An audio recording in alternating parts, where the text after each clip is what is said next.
Hello, my name's Dane Hamblin. I have chosen the Pokemon Databases.net as my website that I want to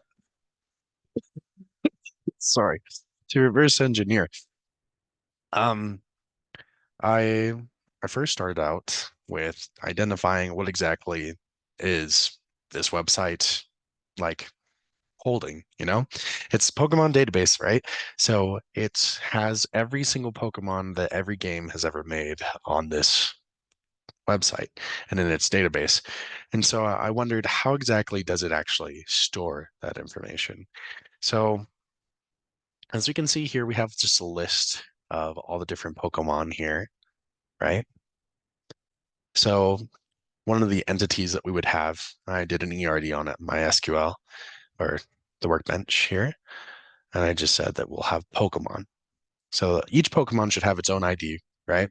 To uniquely identify that Pokemon. But each Pokemon has a bunch of attributes as well tied to it. If we look right here. So for example, we have the Poliwag line, right? So this is a Poliwag, right? But it has two other evolutions tied to it, even though they are separate Pokemon. So they probably have different Pokemon IDs. However, they are in the same evolution line. So, oop, that's the wrong one. There we go. So if we go back, right, and we'll have different attributes of this Pokemon, right? Typing, the Pokedox entry, and name, just for examples, right, of how this would work.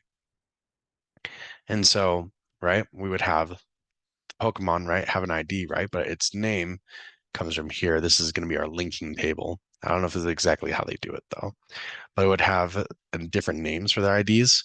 It would have the name here as an attribute of this table, as well as the foreign key linking it back to the Pokemon in the Pokedox entry coming over here like this. This is still a work in progress because there's a lot of different attributes that link all the different things in this website. But I thought this was a pretty good example of how you would reverse engineer this website, even though it was not as simple as I had first thought it would be to reverse engineer it. But yeah, well, what I've learned so far is that you have all these different tables, right, that represent the different parts that make up a Pokemon, and that they link together in the Pokemon ID table, and that you would link them all a many to one relationship with the Pokemon table, and you would get a complete database that has all these different attributes that you would put on it.